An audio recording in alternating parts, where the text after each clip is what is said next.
The following coverage of the International Livestock Congress at the Calgary Stampede is brought to you by Haney Farms, your canola, corn, and cereal seed experts. HaneyFarms.com.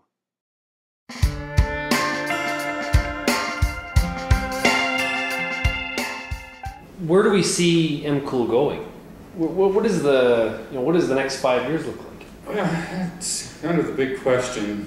We believe we have a very strong WTO case.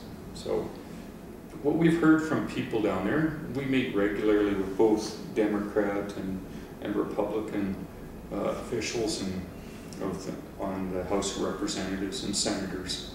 And what we've heard is that under the current administration and looking who basically controls the balance of power, it's not likely to get much better. In fact, if we were to reopen the rule and the law, it would probably get worse. The law that was passed gave us more flexibility, which has helped. It's a few more plants have started taking Canadian cattle.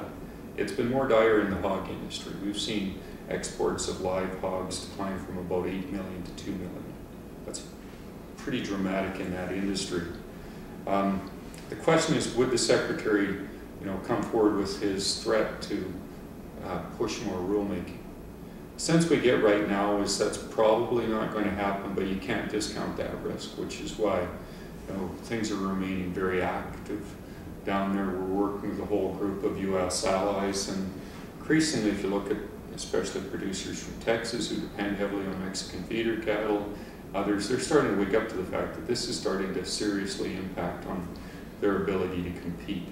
So again, it's trying to maintain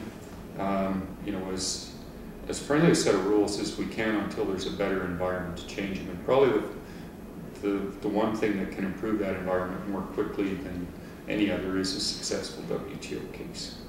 I heard a lot of American producers describing COOL as a marketing tool. Do you view it that way too? Well, we view it should be an industry, a voluntary. If it's a marketing tool, then people should be, building. If someone wants to have a U.S. beef program, they can do that. There's nothing that stops them from doing it. It's when you start to force tremendous segregation costs, and the difference on a branded program or that type of program is typically you'll get a certain group of product and you'll keep it separate, but it doesn't force you to take every bit of product you have all that day long and keep everything completely separate. You just build a branded program. You don't have to clean up after it. The rest of it just goes into your normal supply. When you start to force segregation and by law say this has to be in this part of the cooler, when you get to distribution it has to be clearly separated. When it gets into the retail cutting room, you have to keep that separate and prove when you cut it, it was kept completely separate and labeled differently. You add enormous cost, and we're estimating these provisions this year will cost about $3.9 billion. And there really is, they've already indicated in the rule, there's no food safety benefit from it. So if you were to take a look at doing it from a marketing perspective, instead of adding all that cost into your system, you'd approach it completely differently and build a program and develop improved quality specs. This doesn't do anything in terms of improving quality or generating a better value proposition for anyone. It's all about origin. Exactly. So where do you see, from a beef perspective, where do you see us taking trade policy into the future now that we've got something like this implemented? Well, we finally, and since January, the federal government, and even today there was a FedProv meeting where they all indicated their support for the new Market Access Secretariat. We developed a fairly comprehensive document last year that took a look at what New Zealand's doing, what Australia's doing, the better parts of the U.S. system. We created 25 recommendations on how Canada could strengthen our capability in this area. And it looks everything from the number of negotiators, how we coordinate politically and technically. Because the reality is, most countries could open today. There's a number of reasons that are contributing. You have to kind of get all the stars to line up to be successful. How do we work better between government and the industry on this? How do we make sure we have the best negotiators in the world and we respond more quickly? Since 1995-96, when the Uruguay round was completed and the WTO was created, under these issues it's based on risk assessment.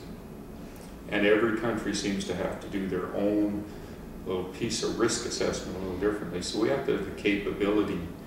We're the largest, and from time to time, maybe second, but usually the largest pork exporter in the world, Canada.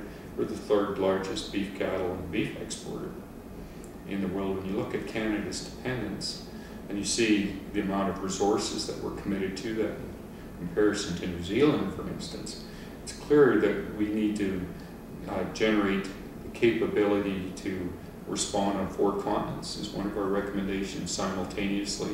At a senior level, we need to be there frequently. We've heard from countries like China, where have you been? You know, that's unacceptable when you have producers who are losing $100 a head because of impaired market access. So we believe we've crossed over a threshold, but it's too early to declare victory. We're working on that right now to make sure Canada does greatly strengthen both its offensive, in other words, getting the ability to negotiate and recover market access, and defensive. If people are not following these rules and they're not following, we'll call normal acceptable legal practices, we will take them to the WTO. And when you do that, you have to make sure you've got the absolute best capability to win every case. So it's a combination of those things that we believe will create that strength. And you set international precedents that in the future countries are going to be more likely to abide by those guidelines than to, callously disregard them. Okay, Dennis, thank you very much for today. Oh, you're very welcome.